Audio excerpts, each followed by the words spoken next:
There is no joy in recounting the events of the time because it's a very sad day, not only for our city, but particularly for the country and for the world. A tragic event, something that should never occur. Well, I can tell you, those of us that were there and were alive at the time recall with great vividness where we were, what we were doing, and all the details that transpired during that sad time. There are not many of us still alive that were on the relatively small faculty that we had at the medical school at during those days, because the school was not very large at the time. That was my life, because I was into my seventh year on the faculty of the medical school, and my seventh year, on the staff of Parkland Memorial Hospital. We only had a couple of buildings out on Harry Hines at that particular time.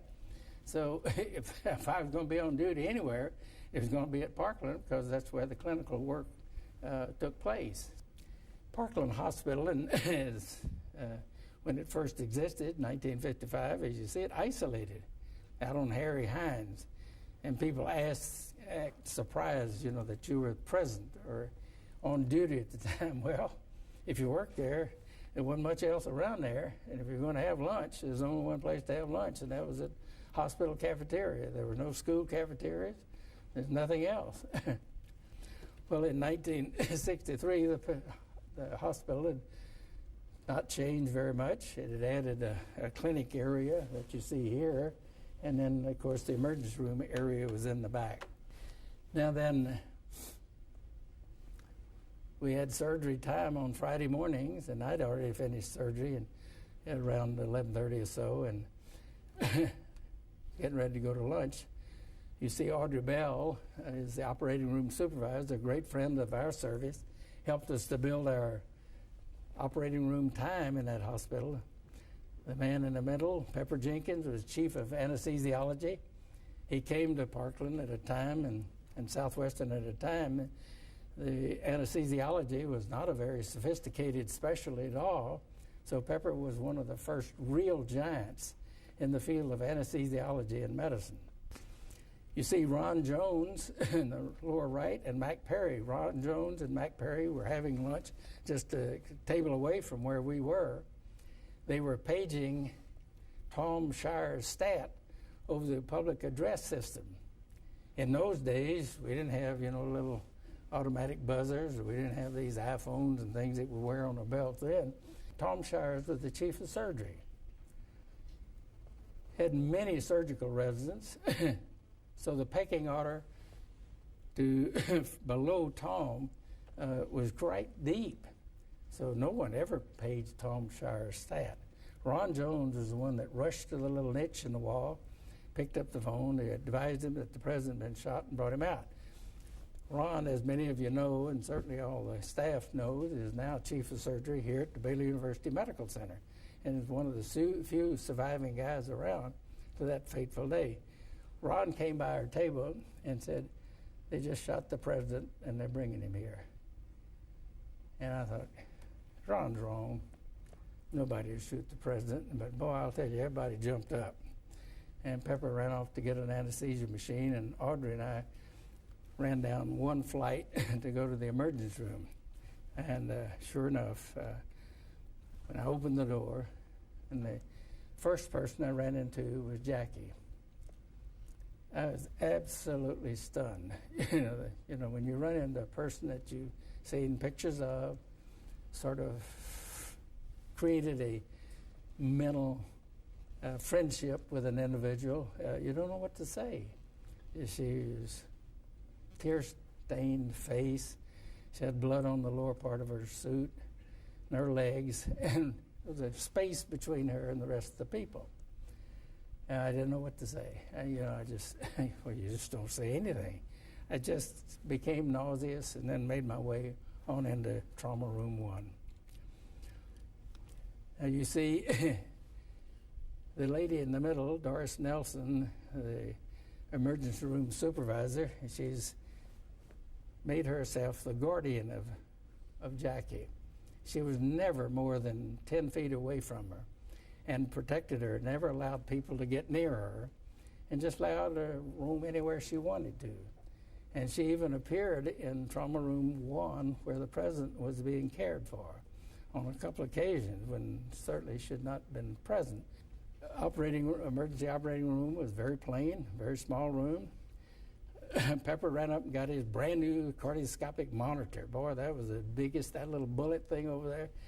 It didn't have these little pasties that you paste on the president. They had needle electrodes, you know. And Buddy Giesecke even commented, you know, he said the first qualm that he had about working on the president, that he's sticking those needles in, he said, that's the president.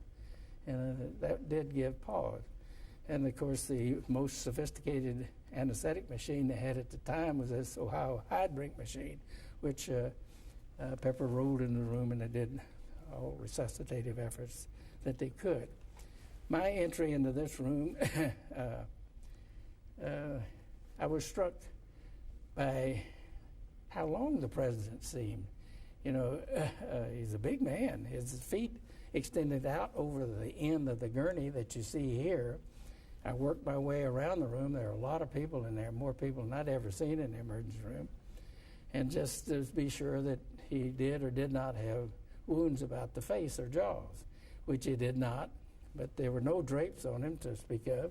You could clearly see his head, and he had a wound to the head that was considerably less than comforting. You knew that he wasn't going to make it. That was a big hole in the head. And just slowly made my way out of the room. Well, I did everything possible to revive the man. Those that were involved were Charlie Baxter, Jim Carrico, the person you see the double picture. He was the Hodin awardee at the medical school, meaning that he was the outstanding senior student 2 short years before he was attending the President of the United States. I put in the yearbook picture just so he was a young guy. He was a good friend of the person that you see on the far right of the screen, Don Curtis, who was an oral surgery resident. Don Curtis finished this College of Dentistry. He was one of our residents, and he was visiting Jim in the emergency room, and Jim was an astute fellow. He said, the president has Addison's disease. I'll take care of his steroids. Don, he'll need lots of fluids. You start a cut down on his ankle so that we can begin to give him all the fluids it possibly can. Don was going over very thoroughly, just as was everyone who was involved in care of the president at that time.